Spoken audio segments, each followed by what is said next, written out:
Hello दोस्तों, स्वागत है हमारे नए वीडियो में। आज की वीडियो में हम लोग एक रोमांटिक ड्रामा मूवी को एक्सप्लेन करने वाले हैं। इस मूवी के कहानी में हम लोग एक ऐसी औरत को देखेंगे जिसकी एक खूबसूरत नौकरानी होती है। ये औरत अपने नौकरानी से काफी क्लोज होती है और ये बात इसके हस्बैंड को पसंद नहीं आती है। जब भी ये हस्बैंड वाइफ इंटीमेट होते थे वो नौकरानी इन दोनों को देखती थी। आखिर इन तीनों के बीच में कैसा रिश्ता है ये हम लोग इस वीडियो में आगे देखेंगे। तो चलिए इस मूवी को शुरू करते हैं। मूवी के स्टार्टिंग में हम लोग सोफिया को देखते हैं। सोफिया ईवा नाम की औरत के यहाँ एक नौकरानी का काम करती थी। वो ईवा की बेहद खास नौकरानी थी। ईवा जहाँ भी जाती सोफिया भी उसके साथ जाती थी। कहने को तो ईवा सोफिया की नौकरानी थी, लेकिन दोनों के बीच में बहनों की तरह प्यार था। सोफिया ईवा के हर काम को किया करती थी। वो उसके खाने पीने से लेकर उसके नहाने तक का इंतजाम करती थी। सोफिया ईवा के इतने करीब थी कि ये बात ईवा के हस्बैंड जोस को पसंद नहीं आती है। कभी कभी जब ईवा और जोस नींद में होते थे तब अचानक सोफिया उनके कमरे में आकर अपना काम करने लगती थी। इसलिए सोफिया को लेकर अक्सर ही ईवा और जोस के बीच में झगड़े होते थे।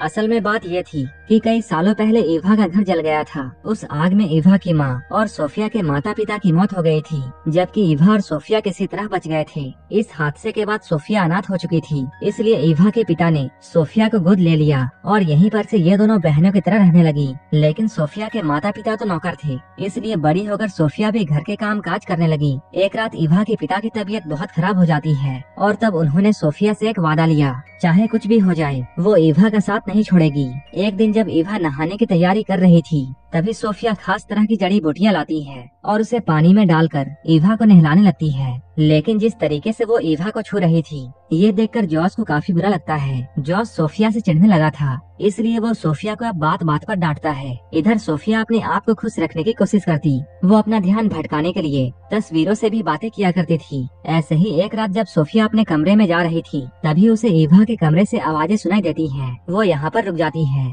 इन आवाजों को सुनकर सोफिया ये समझ जाती है जोस ईवा के साथ में इंटीमेट हो रहा है। उन दोनों की आती हुई गर्म आवाजों को सुनकर सोफिया के अंदर भी तूफान मच जाता है। इसके बाद वो जल्दी से अपने कमरे में आती है और अपने सारे कपड़े उतारकर आईने में अपने आप को देखकर सेटिस्फाई करने में लग जाती है। अगली सुबह जब सोफिया बाजार में जाती है तब यहाँ उसे स्टीव नाम का एक आदमी मिलता है। स्टीव सोफिया को अच्छा लगता था और वो हमेशा स्टीव से ही सब्जियाँ लेती थी, लेकिन वो जैसे ही स्टीव को देखती थी वो काफी घबरा जाती थी। सोफिया जब बाजार से आती है तब वो पूरे घर की साफ सफाई करती है और फिर खाना बनाने में लग जाती है, क्योंकि आज इनके घर में कुछ मेहमान आने वाले थे। अभी सोफिया घर के कामों को कर ही रही थी तभी उसे ये बात मालूम चलती है कि जोस एक नई नौकरानी रखने वाला है। इस बात को सुनकर सोफिया काफी परेशान हो जाती है, क्योंकि वो ईवा से दूर नहीं जाना चाहती है। इसलिए वो अब और भी अच्छे से काम करने लग जाती है। जल्द ही घर में मेहमान आ जाते हैं। इनके मेहमान नॉर्मन और उसकी बीवी जेनिफर होते हैं। नॉर्मन को यहाँ देखकर सोफिया चौंक जाती है, क्योंकि एक समय ऐसा था जब नॉर्मन सोफिया से प्यार करता था और सोफिया भी नॉर्मन को पसंद करती थी,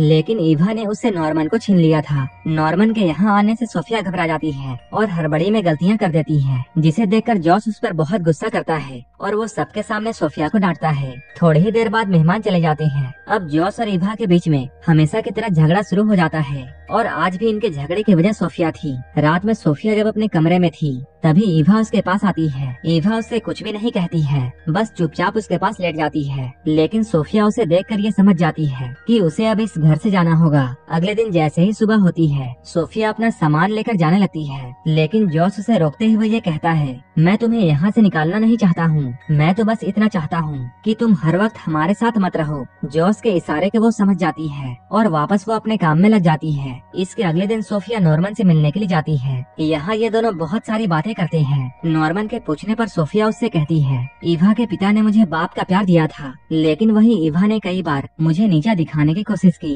क्योंकि वो अपने पिता का प्यार किसी के साथ भी बांटना नहीं चाहती थी। नॉर्मन से बातें करते हुए उसे काफी अच्छा लग रहा था, लेकिन तभी ईवा उसके पास आकर उसे अपने साथ चलने के लिए कहती है। ईवा उसे जॉस की स्टूडियो में लेकर जाती है। यहाँ पर उन्हें एक छुपा हुआ बच्चा मिलता है जो कि जॉस की बनाई हुई मूर्तियों में छुपा हुआ था। असल में शादी के इतने सालों बाद भी ईवा अब तक माँ नहीं बन पाई थी, इसलिए ईवा इस बच्चे को अपना बच्चा समझकर अपने साथ घर ले आती है। जब ईवा उस बच्चे को नहलाना चाहती थी तब वो बच्चा काफी उछल कूद करता है। ईवा के बाद जब सोफिया उसे नहलाने का ट्राई करती है तब वो आराम से उसके पास आता है। इसके बाद जॉस एक डॉक्टर को बुलाता है। बच्चे को अच्छी तरह चेक करने के बाद डॉक्टर इन लोगों को ये बताता है ये बच्चा बिल्कुल ठीक है, लेकिन इसका शरीर कुछ ज्यादा ही फ्लेक्सिबल है। इधर ईवा उसके शैतानियों से परेशान हो चुकी थी, लेकिन जॉस और सोफिया उस बच्चे की काबिलियत पहचान गए थे। एक रात ये लोग उस बच्चे को लेकर एक मेले में जाते हैं। जब ये लोग मेला घूमकर घर में फिर से आते हैं, तब इन्हें दरवाजे पर एक जादूगर मिलता है। उस जादूगर के देखने से पहले ही वो बच्चा कहीं छिप जाता है। जॉस के कहने पर सोफिया उस जादूगर के लिए खाने का इंतजाम करती है। खाना खाते हुए जादूगर ये बताता है मेरे सहायक की मौत हो गई है